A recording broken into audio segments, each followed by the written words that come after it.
ইরানকে ঘিরে মধ্যপ্রাচ্যে চলমান সংঘাত কোথায় গিয়ে থামে তা এখনো অনিশ্চিত। রাজনৈতিক ও ব্যক্তিগত সংকট মোকাবেলার সুযোগও তৈরি হয়েছে তার। মধ্যপ্রাচ্যে ইরানকে সবচেয়ে বড় হুমকি হিসেবে দেখে আসছে ইসরায়েল। মার্কিনকে তাতে এটি এখন আর শুধু সামরিক সংঘাত নয়, বরং নেতানিয়াহুর বহু ইরান যুদ্ধ যে পর্যায়ে আছে, আঞ্চলিক মিত্ররাও এখন আগের মতো দৃঢ় অবস্থানে নেই। দাবি ইসরায়েলের। লেবাননের বিভিন্ন সমস্যার সমাধান হিসেবেও দেখছেন বিশেষজ্ঞরা।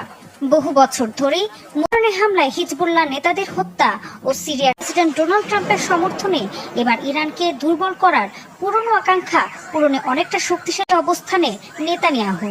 আর দফায় দফায় বিভিন্ন ফ্রন্টে যুদ্ধের ফলে ইরান একদিকে সৌদি আরবের মাটিতে মার্কিন যুদ্ধ বিমানের উপর ভয়াবহ হামলা, সিরিয়ার সাবেক প্রেসিডেন্ট বাশার আল আসাদের, অন্যদিকে ইরাকের বাগদাদে মার্কিন দূতাবাসে রকেট বৃষ্টি। মধ্যপ্রাচ্যের রণক্ষেত্রে এবার সরাসরি মার্কিন দম্ভ গুড়িয়ে দিয়ে এভাবেই বারবার যুক্তরাষ্ট্রের প্রত্যেকটি হামলার জবাবে পাল্টা হামলার এক দুর্বিষহ চিত্র দেখাচ্ছে ইরান। পরিস্থিতি এমন, মধ্যপ্রাচ্যে যে দম্ভ নিয়ে মার্কিন বাহিনী আধিপত্য বিস্তার করতে চেয়েছে, নিজেদের অস্তিত্ব রক্ষায় দিশেহারা, তা আজ বড় ধরনের চ্যালেঞ্জের মুখে। কারণ এবারও মধ্যপ্রাচ্যে মার্কিন আধিপত্যের কেন্দ্রে আঘাত এনেছে ইরান। সৌদি আরবে মোতায়েন করা মার্কিন বিমান বাহিনীর পর্যায়ে পৌঁছেছে যে শক্তিশালী আমেরিকা এখন খোদ মধ্যপ্রাচ্যের আকস্মিক এবং বিধ্বংসী হামলা চালানো হয়েছে। যুক্তরাষ্ট্র অত্যন্ত গ্রস্ত হয়েছে।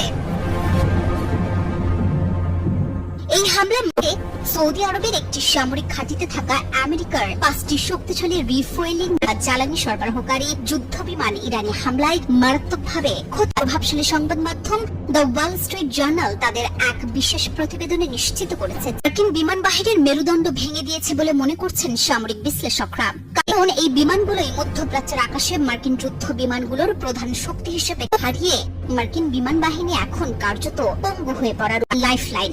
আকাশে উড্ডয়নরত অবস্থায় যুদ্ধ বিমানের জ্বালানি সরবরাহের এই সক্ষমতা প্রক্রম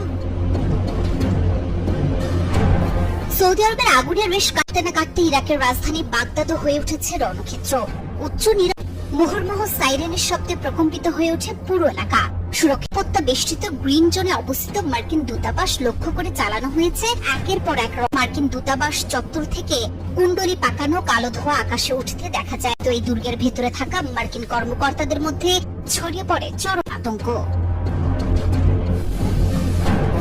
কাজ করত বলা যায় এই বিমানগুলোই ছিল মধ্যপ্রাচ্যের আকাশে মার্কিন যুদ্ধ বিমানগুলোর রকেট হামলা। আন্তর্জাতিক সংবাদ মাধ্যম আল জাজিরা জানিয়েছে, হামলার পরপরই পাল্টা আক্রমণ। এই দ্বিমুখী লড়াইয়ে মধ্যপ্রাচ্যে মার্কিন গোয়েন্দা ব্যবস্থার দুর্বল। সামরিক বিশ্লেষকরা বলছেন, একদিকে যুক্তরাষ্ট্র ও ইসরায়েলের সম্মিলিত অভিযান, অন্যদিকে ইরানের মিত্র গোষ্ঠীগুলোর